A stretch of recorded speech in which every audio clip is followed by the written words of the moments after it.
जय हिंद बच्चों। आज हम देख लेते हैं कक्षा 10 की हिंदी में पाठ 1 के अंतर्गत जो आप लोगों का गद्य खंड है। तो पाठ 1 में सूरदास जी के पद दिए गए हैं। तो आज हम तीसरे और चौथे पद की संदर्भ प्रसंग सहित व्याख्या पढ़ लेते हैं इस वीडियो में।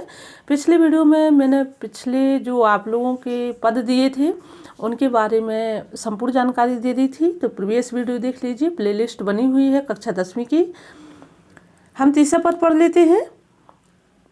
हमारे हरे हारिल की लकड़ी, मन क्रम बचन नंद नंदन और यह दृढ़ करी पकड़ी। जागत सोबत स्वप्न दिवस निशि कान्ह कान्ह जकरी। सुनत जोग लागत है ऐसो ज्यों करुई ककरी। सु तो व्याधि हमको ले आए, देख सुनी ना करी। यह तो सूरत नहीं ले सौंपो, जिनके मन चकरी। ठीक है, तो ये क्या है, अपना तीसरा पद है।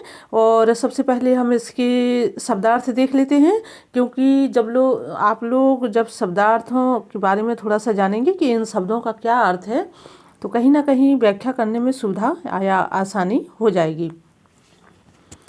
शब्दार्थ में हरि हरि भगवान है, ईश्वर के लिए कहा गया है।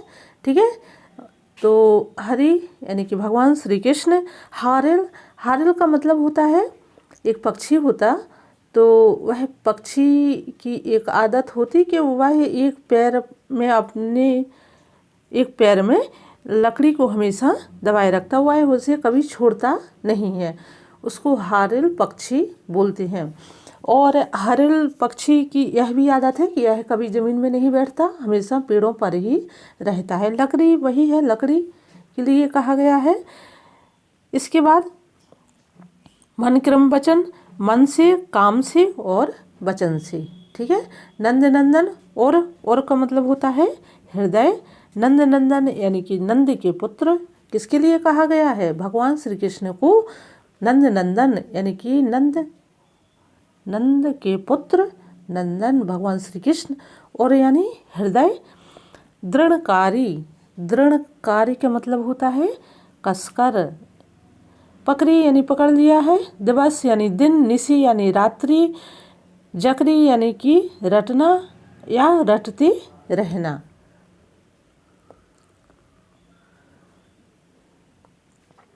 आगे है करुई। तो करुई का अर्थ होता है कड़वी। करुई का अर्थ यानी कि जो कड़वा या करवा भी बोलते हैं उसको कुछ स्थानीय बोली में, और इसको ब्रज भाषा में बोलते हैं करुई। ककड़ी यानी कि खीरा, ककड़ी है जिसको सलाद आदि में काटते हैं। व्याधि, व्याधि का मतलब होता है रोग पीड़ा देने वाली चीज़। इसके बाद करी, करी का मतलब होता है किया या करा गया है। चक्री यानी कि चकराना या अस्थिर हो जाना। चक्री यानी कि चक्कर आ जाना। तो ये अपने शब्दार्थ हो गए। अब हम देख लेते हैं इसका संदर्भ। तो मैंने संदर्भ के बारे में आपको क्या बताया था कि संदर्भ में हमें इतना ही लिखना है कि यह पद कहाँ से लिया गया है, इसके लेखक कौन है, इतना हमारा संदर्भ होता है। तो संदर्भ में हम लिखेंगे प्रस्तुत पद हमारी पाठ्य पुस्तक के पद पाठ से लिया गया है और इसके लेखक कौन है? सूरदास जी। प्रसंग में हमें क्या लिखना है? प्रसंग में हमें लिखना है कि इस पद का मूल भाव क्या है। तो इस पद का मूल भाव क्या है? जब उद्धव गोपियों को कृष्ण को भूल जाने को कहते हैं, यानी कि जो उद्धव हैं वो कैसा योग का संदेश लेकर के आए हैं। वो गोपियों से कहते हैं कि तुम कृष्ण को भूल जाओ। तो गोपियाँ बेचैन होकर के, व्याकुल होकर के उद्धव से कहती हैं कि हम कृष्ण को नहीं भुला पाएंगे। और इस जो पद है, इस पद में यही दिया गया है। तो हम देख लेते हैं इसकी व्याख्या। गोपियाँ उद्धव से कहती हैं कि हमारे लिए कृष्ण श्री कृष्ण हारिल पक्षी की लकड़ी हैं। गोपियाँ क्या कहती हैं? हमारे हरि हारिल की लकड़ी, यानी कि जो भगवान श्री कृष्ण हैं उनके लिए कैसे हैं? उनके लिए कैसे हैं? हारिल की, यानी कि जो हारिल पक्षी होता है वो हमेशा अपने पैरों में, एक पैर में लकड़ी को दबाए रहता है, यानी कि उसके पैर से वो लकड़ी छूटती नहीं है। इसी तरह से गोपियाँ कहती हैं कि भगवान श्री कृष्ण हमारे मन मंदिर में इस तरह से बस गए हैं कि जब तक हम जीवित रहेंगे हम भगवान श्री कृष्ण को नहीं छोड़ सकते या हमारे मन से वो नहीं जा सकते हैं। आगे गोपियाँ कहती हैं वे हमारे जीने के आधार हैं। कौन? श्री भगवान श्री कृष्ण। हमने नंद के पुत्र श्री कृष्ण को अपने हृदय में कस करके पकड़ लिया है। मन क्रम वचन नंद नंदन और यह दृढ़ करी पकड़ी। गोपियाँ कहती हैं कि हमने मन से और काम से और वचन से नंद नंदन यानी कि नंद के पुत्र भगवान श्री कृष्ण को और यानी कि हृदय में यह दृढ़ करी पकड़ी, दृढ़ करके यानी कि मजबूती से पकड़ लिया है। जागत सोवत स्वप्न दिवस निशी कान्ह कान्ह जकरी। गोपियाँ कहती हैं कि हम जागते सोते दिन में रात में स्वप्न में सिर्फ क्या बोलते हैं? कान्हा कान्हा यानी कि श्री कृष्ण का ही जाप या उनका ही भजन करते हैं। सुनत जोग लागत है ऐसो ज्यों करुई ककरी। वो आगे गोपियाँ कहती हैं कि हे उद्धव, तुम ये जो योग की बातें हमें सिखाते हो ना कि भगवान श्री कृष्ण को छोड़ दो, कुछ नहीं रखा है इस प्रेम में और योग साधना की ओर जाओ, तो गोपियाँ कहती हैं कि हमें ऐसे लगता है जैसे तुम हमें कड़वी यानी कि जो करई ककड़ी होता ना, उसको जो एक पहला भाग होता ऊपर का वो कैसा होता? कड़वा। तो जैसे तुम हमें कड़वी ककड़ी या खीरा को खिला रहे हो। सो तो व्याधि हमको ले आए देखी सुनी ना करी। आगे गोपियाँ कहती हैं कि उद्धव, ये जो तुम हमको योग का मार्ग दिखा रहे हो यह क्या है हमारे लिए? ये रोग है। उन गोपियों को देने के लिए उद्धव आए हैं योग का मार्ग सिखाने के लिए, लेकिन गोपियों को क्या लग रहा है? ये रोग लग रहा है, पीड़ा देने वाला लग रहा है बहुत ज़्यादा। देखी सुनी ना तो उन्हें देखा जाता है योग का मार्ग और ना ही सुना जाता है। यह तो सूरत नहीं ले सौंपो जिनकी मन ना चक्री। तो आगे गोपियाँ कहती हैं कि हे उद्धव, सूरदास जी के माध्यम से कहती हैं कि हे उद्धव, साफ साफ कह दिया है कि तुम्हारा योग हमें नहीं चाहिए, इसे तुम उनको जाकर सौंप दो जिनके मन चकराते हैं अर्थात अस्थिर मन वाले हैं। जाकर योग साधना उनको सिखाओ, हमारे मन में तो भगवान श्री कृष्ण रमे हुए हैं। अब हम चौथा पद देख लेते हैं। तो चौथा पद क्या है? हरि हैं राजनीति पढ़ आए, समझी बात कहत मधुकर के, समाचार सब पाए, इक अति चतुर होते पहले ही अब गुरु ग्रंथ पढ़ाए, बड़ी बुद्धि जानी जो उनकी जोग संदेश पठाए, उद्धव भले लोग आगे के परहित डोलत धाये, अब अपने मन फेर पाए हैं चलत जू होते चुराए, ते क्यों अनीत करे आपुन जे और अनीत छुड़ाए, राज धर्म तो यही सूर जो प्रजा न जाए सताए। तो यहाँ पर चौथे पद में क्या? हरि है राजनीति पढ़ आए। हम इसके थोड़ा सा संदर्भ देख लेते हैं। इससे पहले कि हम संदर्भ प्रसंग देखें, इससे पहले आप लोगों को शब्दार्थ बता देते हैं। मधुकर का मतलब होता है भौरा।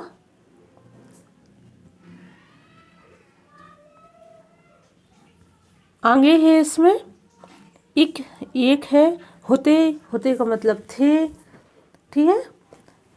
इसके आगे पठाए यानी कि भेजना या पठाना, आगे के यानी कि पहले से या पूर्व से, परहित यानी कि दूसरों की भलाई के लिए, डोलत धाये इसका अर्थ होता है, डोलत धाये का अर्थ होता है कि घूमते दौड़ते, फिर यानी कि फिर से, होते यानी थे, चुराए यानी चोरी करके, अनीति यानी अन्याय, और आपुन यानी स्वयं, अपन जैसे हम किसी के लिए बोलते ना आप, तो आपको कभी कभी हम अपन बोल देते या आपुन बोलते हैं।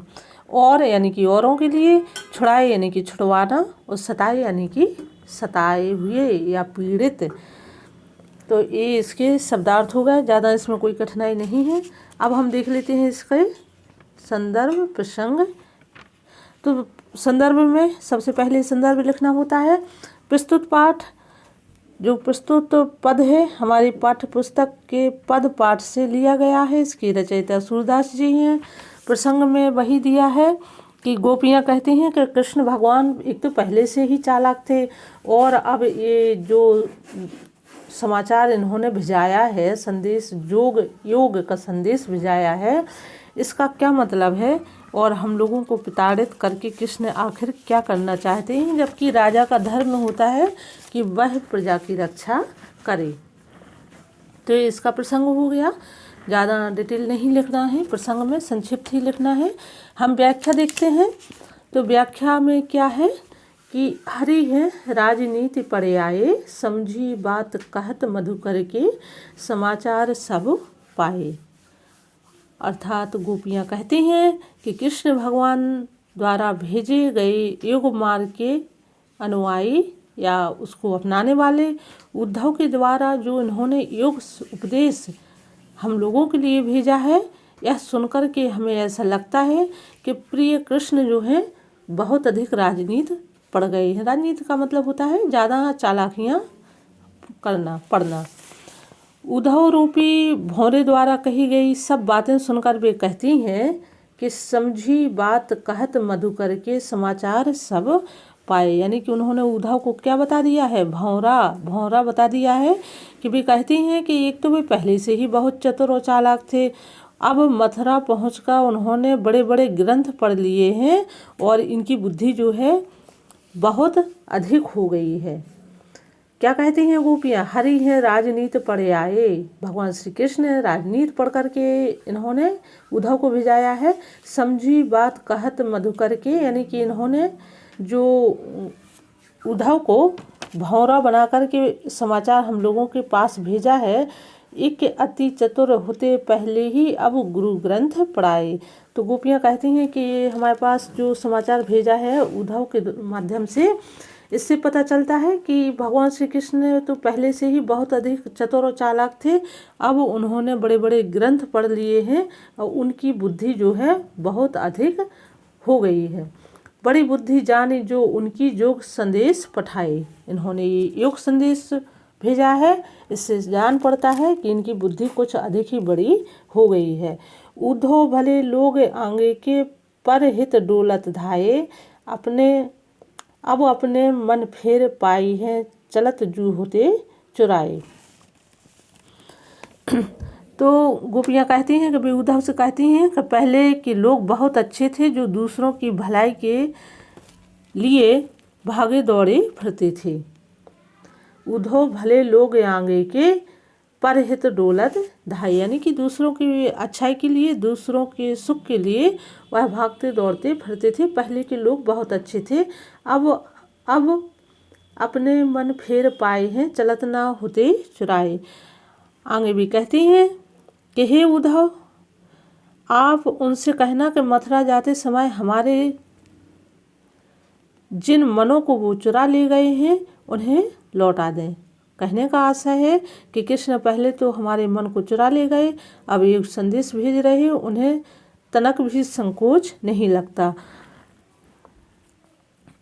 ते क्यों अनीत करे आपुन, जे और अनीत छुड़ाए, राजधर्म तो यह सूर जो प्रजा ना जही सताए। वे कहती हैं कि श्री कृष्ण ने औरों के अन्यायों से छुटकारा दिलाया है और स्वयं अन्याय कर रहे हैं। कि ते क्यों अनीत करे अपुन, जे और अनीत छुड़ाए, यानी कि उन्होंने अन्याय को रोका है, न्याय की हमेशा बात की है, लेकिन हम लोगों के साथ ये अनीति और अन्याय की बात क्यों कर रहे हैं। गोपियाँ सूरदास जी के माध्यम से कहती हैं कि राजधर्म तो यही सूर जो प्रजा न जाए सताए। अर्थात राजा का धर्म होता है कि प्रजा को सुख सुविधाएं और उनके हित की बात करना, लेकिन यह तो हमें सता रहे हैं भगवान श्री कृष्ण एक राजा होने के नाते। तो ये अपने पाठ की व्याख्या हो गई, इस पद की व्याख्या हो गई, चौथे पद की। अब विशेष में हम देखते हैं कि गोपियाँ कैसी हैं, वाक्पटु यानी कि हर बात का उत्तर देने वाली। इसके अलावा प्रजा के हित और धर्म की बात कर रही हैं। कृष्ण के दोहरे व्यवहार से दुखी हैं और अनुप्रास पद का प्रयोग किया गया है। भाषा वही है, सरल सुबोध और ब्रज भाषा का प्रयोग हुआ है। तो आप लोगों की पाठ एक पद की जो जितने भी आपके 4 पद थे उनकी हमने संदर्भ के संग सहित व्याख्या कर दी है बच्चों। और आप लोग कमेंट में ज़रूर लिखिए कि आपको जो है अर्थ ये समझ में आ रहे हैं कि मैं आप लोगों को अर्थ सहित ही जो है वीडियो दिखाऊं, फिर उसको मैं पढ़ करके सुनाऊं। ठीक है, जैसे अभी ये पद दिया है चौथा पद और इसके नीचे ही इसका अर्थ होना चाहिए। इस तरह से आप लोगों को चाहिए वीडियो कि मैं मौखिक रूप से ही ऐसे ही अर्थ बताती जाऊं। तो देखते रहिए और कमेंट जरूर करिए। चैनल सब्सक्राइब कर लीजिए कक्षा 10वीं के लिए। और इसके अलावा 9वीं 10वीं 11वीं 12वीं आपकी चारों क्लासों की कंप्लीट वीडियो दिए जाते हैं। धन्यवाद।